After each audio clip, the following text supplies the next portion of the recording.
Hello football fans, ভক্তদের দীর্ঘ অপেক্ষার অবসান ঘটিয়ে মাঠে ফিরছেন লিওনেল মেসি। সর্বশেষ কোপা আমেরিকার ফাইনালে কলম্বিয়ার বিপক্ষে ম্যাচের প্রথমার্ধে ডান পায়ের অ্যাঙ্কেলে মারাত্মক আঘাত পেয়েছিলেন মেসি।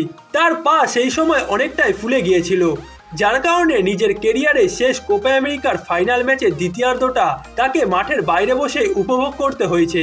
যদিও সেই ম্যাচে তাকে ছাড়াই জয় পেয়েছিল আর্জেন্টিনা।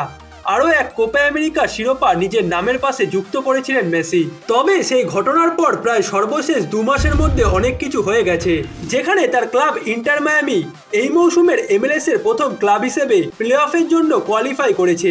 এমনকি সর্বশেষ গতকাল বিশ্বকাপ বাছাই পর্বের ম্যাচে তাকে ছাড়া কলম্বিয়ার মাটিতে হারের স্বাদ পেয়েছে আর্জেন্টিনা, যার কারণে তার ভক্তরা তাকে পুনরায় মাঠে দেখার জন্য আরও উত্তেজিত হয়ে উঠেছে। তবে ভক্তদের আর বেশি দিন অপেক্ষা করাবেন না মেসি। তিনি এরই মধ্যে ইন্টার মায়ামির প্রতিটা ট্রেনিং সেশনে দলের সাথে পূর্ণ অনুশীলন করছেন। এই মাসের শুরুতে তিনি মাঠের অনুশীলনে ফিরেছিলেন, কিন্তু তখনই তার প্রতিযোগিতামূলক ম্যাচগুলোতে মাঠে ফেরাটা খুবই ঝুঁকিপূর্ণ হতো। সেই সময় মাঠে নামলে হয়তো তিনি আবারও চোটে পড়তে পারতেন, যার কারণে মায়ামির কোচ ও লিওনেল মেসি নিজেও এই ঝুঁকিটি নিতে চাননি। তিনি পূর্ণ ফিট হয়ে আগামী 15 সেপ্টেম্বর ফিলাডেলফিয়ার বিপক্ষের ম্যাচ দিয়েই পুনরায় MLS-এ মাঠে ফিরবেন। ইন্টার মায়ামির কর্মকর্তারা সর্বশেষ 2 মাসে মেসি দ্রুত মাঠে ফেরার উপর খুব একটা জোর দেননি, কারণ তারা পূর্ণ ফিট মেসিকে নিয়ে এবারের মূল MLS ট্রফিটাকে টার্গেট করতে চাইছে। এরই মধ্যে মায়ামি মেসিকে ছাড়াই MLS-এর মূল পর্বে জায়গা করে নিয়েছে, যেখানে নকআউট পর্বের ম্যাচগুলিতে তারা 26 অক্টোবর থেকে মাঠে নামবে। MLS-এর প্লে অফ পর্বটা কি বা কেমনভাবে অনুষ্ঠিত হয় সেটা নিয়ে বিস্তারিত আলোচনা পরে একটা ভিডিওতে করব। তবে আজ ছোট করে সহজ ভাষায় আপনাদের একটু বোঝানোর চেষ্টা করি। প্রতি মৌসুমে MLS-এ যে লিগ সিজনটা অনুষ্ঠিত হয় সেখানে 2টি কনফারেন্স মিলিয়ে মোট 29টি দল অংশ নেয়, যার মধ্যে দিয়ে লিগ মৌসুম শেষে প্রতিটি কনফারেন্স থেকে লিগ টেবিলের শীর্ষ 7টি দল সরাসরি MLS-এর প্লে অফ পর্বে জায়গা করে নেয়। অর্থাৎ 2টি কনফারেন্স থেকে মোট 14টি দল MLS-এর প্লে অফের মূল পর্বে সরাসরি জায়গা করে নেয়।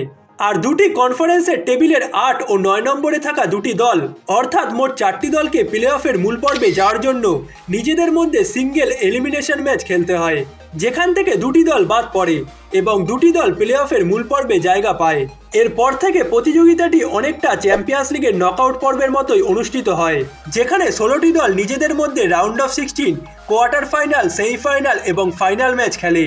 তবে চ্যাম্পিয়ন্স লিগ ও এই প্রতিযোগিতাটির মধ্যে পার্থক্য হচ্ছে, চ্যাম্পিয়ন্স লিগের প্রতিটা নকআউট পর্বে যেমন 2টি করে ম্যাচ অনুষ্ঠিত হয়, সেখানে এই প্রতিযোগিতাটিতে মাত্র 1টি ম্যাচ অনুষ্ঠিত হয়। অর্থাৎ চ্যাম্পিয়ন্স লিগের নকআউট পর্বে যেমন প্রতিটা দল নিজেদের ঘরের মাঠ এবং প্রতিপক্ষের মাঠে 1টি করে ম্যাচ খেলে এবং 2 লেগ মিলিয়ে তারা পরবর্তী রাউন্ডে যায়, এখানে সেরকম হয় না।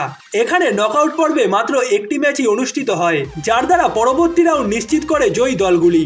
এছাড়া চ্যাম্পিয়ন্স লিগের তুলনায় এই প্রতিযোগিতাটিতে আরও একটি পার্থক্য আছে, সেটা হচ্ছে সিঙ্গেল এলিমিনেশন ম্যাচ থেকে যেই 2টি দল MLS-এর প্লে অফের মূল পর্বে জায়গা করে নেয়, তাদের নকআউট পর্বের প্রথম ম্যাচেই কনফারেন্সের চ্যাম্পিয়ন দলের বিপক্ষে খেলতে হয়। MLS-এর ইতিহাসে তৃতীয় দ্রুততম দল হিসেবে এবারের প্লে অফে জায়গা করে নিয়েছে ইন্টার মায়ামি। তারা লিওনেল মেসিকে ছাড়াই সবার আগে ইস্টার্ন কনফারেন্স থেকে পরবর্তী রাউন্ডে জায়গা করে নিয়েছে এবং মেসি ও বিধ্বংসী লুইস সুয়ারেজের জুটিটি আবারও একসাথে মাঠে নামার পর এবারের MLS-এর মূল শিরোপাটার জন্য মায়ামি ফেভারিট দল হয়েই প্লে অফ পর্ব খেলতে নামবে।